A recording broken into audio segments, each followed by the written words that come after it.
Bismillahirrahmanirrahim. Assalamualaikum warahmatullahi wabarakatuh.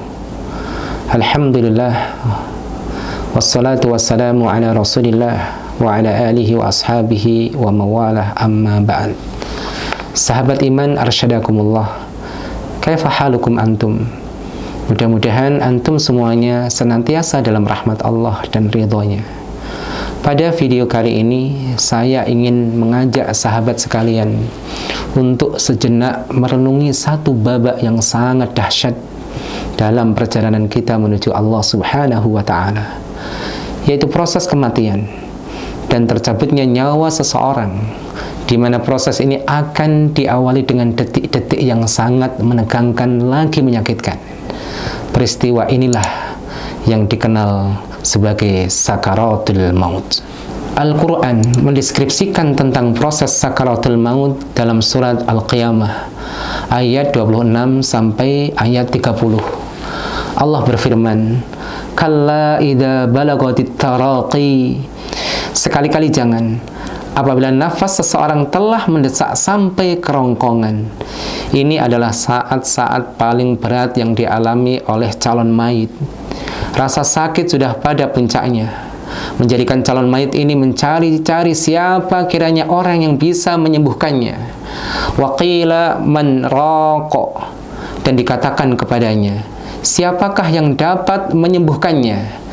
Calon mayit sadar tidak ada yang bisa menyembuhkan rasa sakit yang sangat itu kecuali hanya Allah Subhanahu wa Ta'ala saja.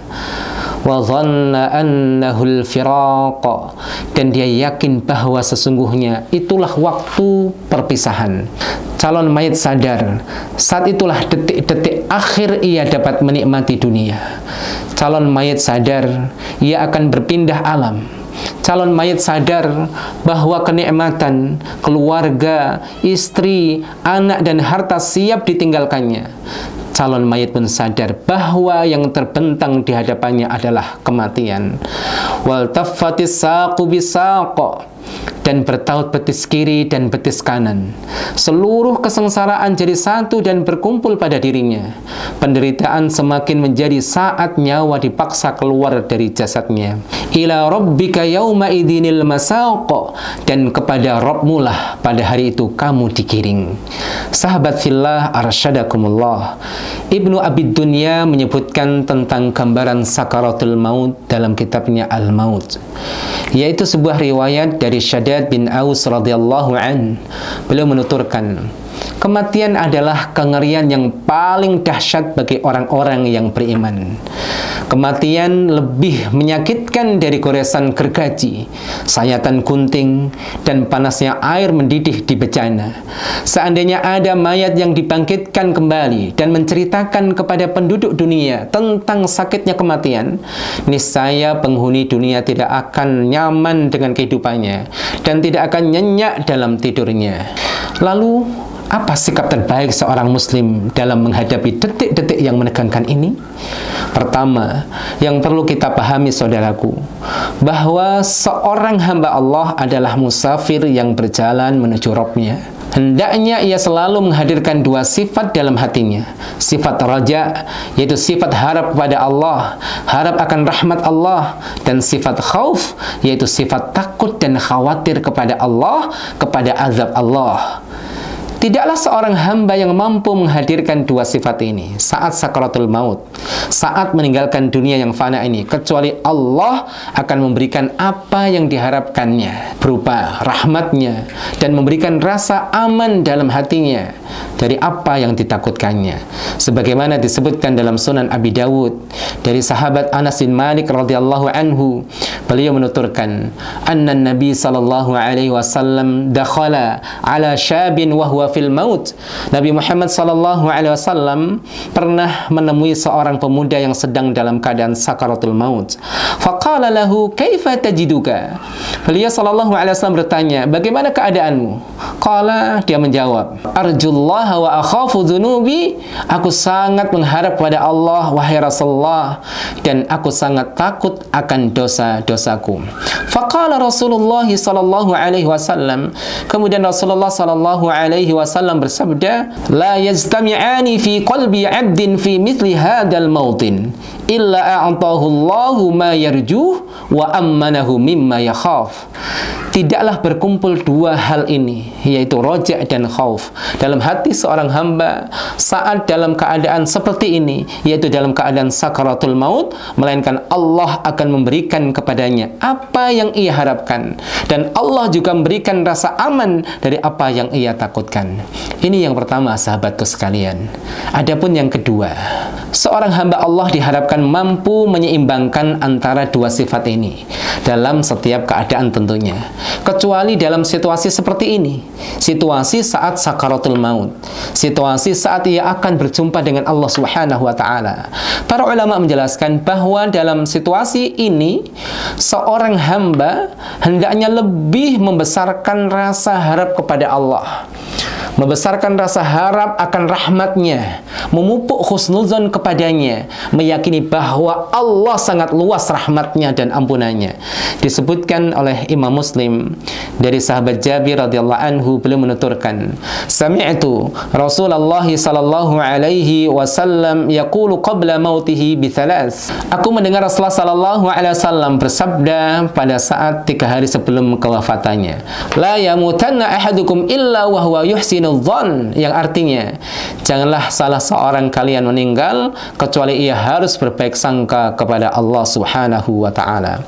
Para ulama mengatakan bahwa berbaik sangka kepada Allah maknanya adalah meyakini bahwa Allah akan merahmatinya dan mengampuni dosa-dosanya setelah kematiannya. Disebutkan oleh Ibnu Abi Dunya dalam kitabnya Husnul Dzan dan oleh Ibnul Jauzi dalam kitabnya Ats-Tsabat 'Indal Maut, yaitu sebuah kisah dari Hibban Abu Nadhr. Beliau menuturkan, "Dakhaltu ma'a Wathilah bin al-Asqa' ala Abil Aswad al-Jurshi fi maradihi alladhi mata fihi fasallama alaihi wa jalasa." Aku dan Wathilah bin al-Asqa' menemui Abil Aswad al-Jurshi saat ia menderita penyakit yang mengantarkan pada kematiannya. Qala fa akhadha Abul Aswad yamina Wathilah. Abul Aswad kemudian memegang tangan kanan Wathilah. Famasaha biha ala ainaihi wa wajhi li bai'atihi biha Rasulullah sallallahu alaihi wasallam. Ia mengusapkan tangan tersebut pada kedua matanya dan wajahnya karena tangan tersebut pernah membaiat Rasulullah sallallahu alaihi wasallam. Faqala lahu Wathilah, "Wahidatan as'aluka anha." Wathilah berkata kepadanya, "Satu hal yang ingin aku tanyakan kepadamu." Qala wa ma hiya? Abul Aswad berkata, "Apa itu?" Qala kaifa dhannuka bi rabbika? Wathilah berkata, "Apa prasangkamu terhadap Allah?" Faqala Abul Aswad wa asyara bi ra'sihi ay hasan.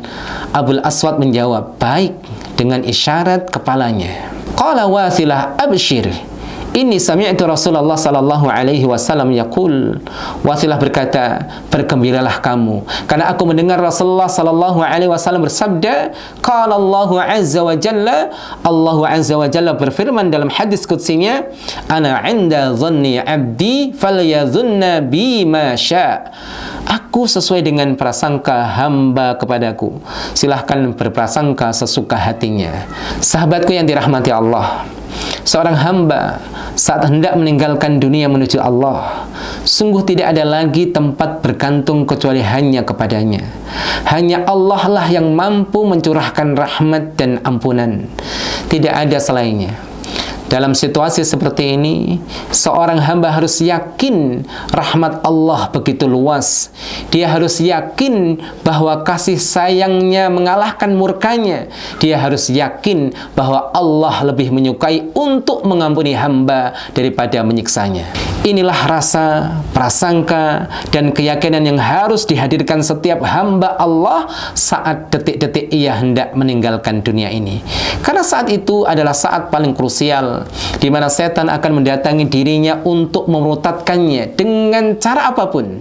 Sebagian ulama seperti Imam Al-Qurtubi rahimahullah ta'ala mengatakan bahwa setan akan mendatangi manusia dalam bentuk orang yang paling dicintai. Setan merayunya supaya ia murtad dari agamanya. Walaupun ini adalah riwayat yang lemah, tapi tentunya kita yakin bahwa setan akan berupaya sekuat mungkin dalam menyesatkan manusia. Bisa saja setan datang dalam bentuk apapun dengan izin Allah Subhanahu wa ta'ala, terkhusus pada saat manusia dalam ujian yang sangat berat seperti ini. Imam Al-Qurtubi menyebutkan sebuah kisah dari gurunya, yaitu Al-Imam Abul Abbas Ahmad bin Umar Al-Qurtubi. Beliau menuturkan, aku menyaksikan saudara dari guru kami, yaitu Abu Ja'far Ahmad bin Muhammad Al-Qurtubi saat menjelang kematiannya. Faqila lahu, qul la ilaha illallah.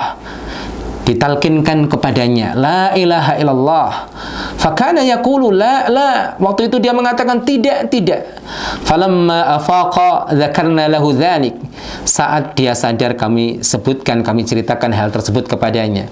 Faqala, dia mengatakan, atani syaitanani an yamini wa an shimali, bahwa tadi ada dua setan yang mendatangiku dari arah kanan dan arah kiriku. Yaqulu ahaduhuma mut yahudiyan fa innahu khairul adyan. Yang pertama berkata kepadaku, matilah kamu sebagai seorang Yahudi, inilah agama terbaik. Wal akhar yaqulu mut nasraniyan fa innahu khairul adyan fa kuntu aqulu lahumā la, la. Yang kedua kemudian mengatakan, matilah kamu sebagai orang Nasrani, ini adalah agama terbaik untukmu. Lalu aku katakan kepada keduanya, tidak, tidak. Sahabat Mazidah arsyadakumullah, ada sebuah riwayat yang disebutkan oleh Ibnul Jauzi tentang sebuah kisah dari Atha bin As-Sa'ib. Beliau menuturkan bahwa kami pernah menjenguk Abu Abdurrahman. Sebagian orang membesarkan hatinya pada waktu itu.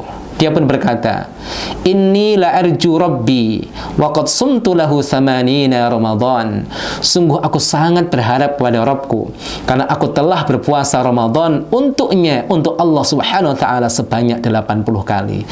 Inilah beberapa gambaran tentang bagaimana seorang hamba berusaha untuk membangun sifat husnuzon, optimisme terhadap rahmat dan ampunan Allah Subhanahu wa ta'ala saat sakaratul maut. Ini yang kedua, ma'asyiral muslimin. Adapun yang ketiga, kita jangan sampai salah paham bahwa memperkuat husnuzon kepada Allah maknanya bukan berarti seorang hamba Allah tidak takut dan khawatir dalam menghadapi fase sakaratul maut. Sebaliknya, kita wajib takut dan khawatir.